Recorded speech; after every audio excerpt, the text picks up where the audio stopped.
Animal Crossing 2.0 and the DLC brought in so many new features to the game, and honestly, I'm still feeling overwhelmed by it all. So much of what they added wasn't even covered in the Nintendo Direct. So here's 16 things I wish I knew sooner about the Animal Crossing 2.0 update and DLC. First thing is you're going to want to go to Katarina before you go to Captain's Island, and here's why. I mentioned this before, but the luck Katarina gives you affects you in the game. I'll put up all the different things that happen if you get good or bad luck from Katarina, but specifically, if you get good luck with belongings, you are guaranteed a rare Captain Island. This means islands like the Seasonal Island, but only if you've been through the seasons yourself in game, and the thing everyone is after, the Star Fragment Island. I'm a bit salty I haven't been there myself, but you know. If you do get to go to a rare Captain Island, you can find seasonal bugs and fish on the islands. So this means if you're not much of a time traveler and you are in need of a few bugs and fishes from different seasons that you're not currently on, you can find them on those islands rather than waiting for the season to come on around.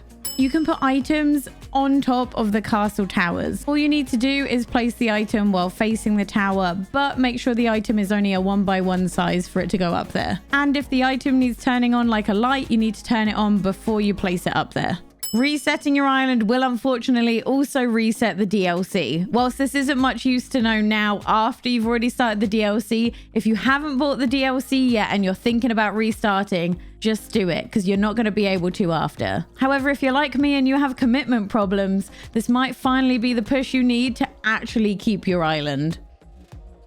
I'm probably going to reset, aren't I? You can finally get rid of villager starter homes. If you remember, the first couple of villagers on your island will have starter homes and not their actual homes, but now there's a few different ways you can get around this. First, you can complain about the villagers to Isabelle and say you don't like their houses. There'll be an option then to reset their house back to the default non-starter home. I'm pretty sure you have to have finished the DLC to get this option, but if you don't want to do that, you can speak to Tom Nook and decorate their house for yourself. Either way, this is finally a solution to when you accidentally gifted your villagers an item which they decided to display.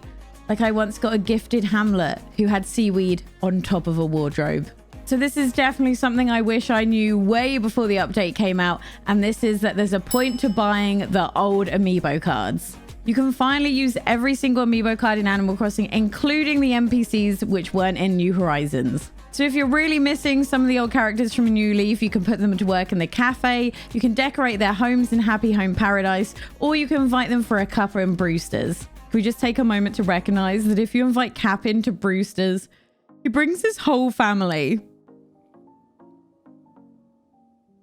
What the heck? Look at them, they're all so cute! And if you use other NPCs amiibos, there's a ton of surprises with who they'll bring along. So it's definitely worth picking them up, whether you pick them up legitimately or just go to Etsy and find a handful for cheap. I think almost everyone discovered the first-person camera and the fisheye lens, but there's also new angles that you can take photos from as well. If you press up while in the camera and then left or right, you can get this really cool diagonal angle, which is really good for taking big landscape photos. In Happy Home Paradise, if you speak to the cook in the restaurant, they'll give you recipes. If you speak to the workers in the cafe, they'll sell you food and drink, which you can keep. And if you speak to the teacher in the school, you'll get bush starts. You can do this every single day to get stuff off of them, so definitely worth going around there in your daily routine. This is something I wish I knew weeks ago. Speak to the Wisp. He has new items. And it gets better. The pool of items the Wisp has gotten even bigger, and this means if you pick something expensive, you can get something up to the value of 100,000 bells. So if you've been avoiding the Wisp because you can't be bothered with the absolute rubbish items he used to give, time to give it a go. Here's another thing I wish I knew weeks ago, and that is stretching gives you rewards.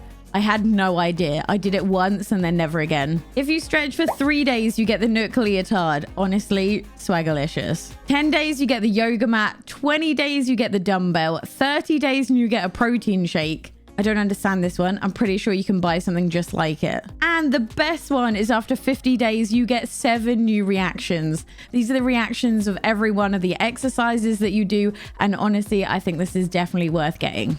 You can get rid of all your weeds in one go. All you need to do is go speak to Leaf on Halves Island and pay 100,000 bells, and by the next day, they will all be gone.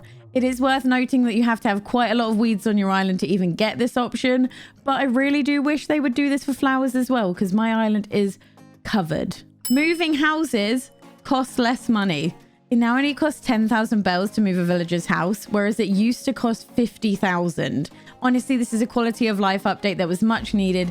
It was way too expensive before. You can now put DIYs into storage. This is such a small thing to add, but it has changed my life completely.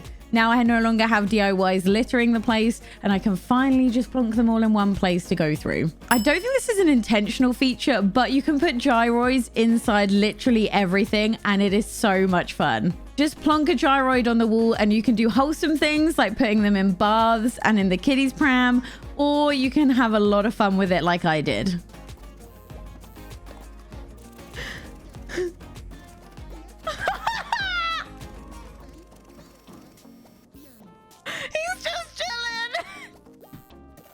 There's an easier way to scroll through items in Happy Home Paradise.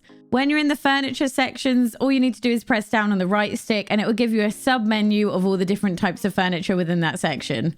Although this isn't the search that the game really needs, it's much better than going through everything the way you were before. And finally, this is one of the best new features in the game. You can make windows and doors using the glow-in-the-dark stickers. It's such a small addition and so easy to do, but it really elevates your designs in Happy Home Paradise. If you'd like to know how to do that, then I have a tutorial right here that's only a minute long. And as always, you can find me on Twitch for more Animal Crossing content. I'll see you next time. Bye.